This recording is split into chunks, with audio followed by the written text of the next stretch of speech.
What's up, Willowbrook? Today we're in Acts chapter 2, verses 1 through 13.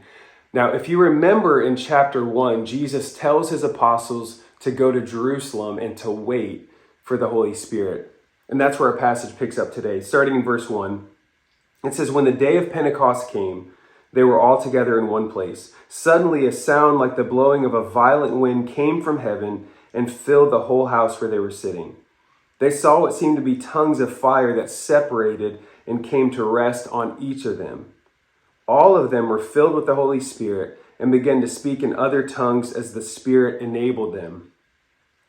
Now they were staying in Jerusalem, God-fearing Jews from every nation under heaven." Now the reason these people were there from all nations, from all areas, was because this was during the Festival of Weeks. The Festival of Weeks was one of 3 pilgrimage festivals. And essentially what that means is there were 3 times a year where no matter where you lived, if you were able, you were expected to return to Jerusalem to the temple to observe these festivals. So that's why there are people from all over. It says, when they heard this sound, a crowd came together in bewilderment because each one heard their own language being spoken.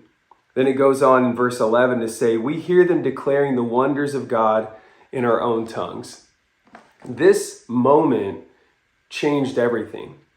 Jesus came and fulfilled God's plan, and then God sends the Holy Spirit, not just to rest upon his people, but to live within his people. This is the inauguration, the official beginning of the Christian church. And I love what it says in verse 4. It says, "All of them were filled with the Holy Spirit and began to speak in other tongues as the Spirit enabled them." This is through the power of the Holy Spirit. And they made themselves available to what the Spirit wanted to do. Recently, I've been meeting with a friend who's in the middle of a difficult season. And I remember when we first started meeting, I put a lot of pressure on myself to have all the right answers, to have wisdom and insight, to be helpful. And I think it came from a good place, but essentially I was just relying on my own strength. And then I quickly remembered that the Holy Spirit, the one we're reading about today, lives within me.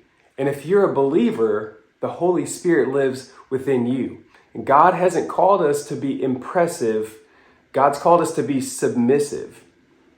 In Proverbs chapter 3, verse 5 through 6, it says, "Trust in the Lord with all your heart and lean not on your own understanding.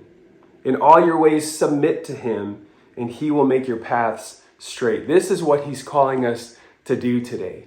The same Spirit that raised Jesus from the dead lives within you. So today, let's submit to him and let's see what God does through us. God bless you.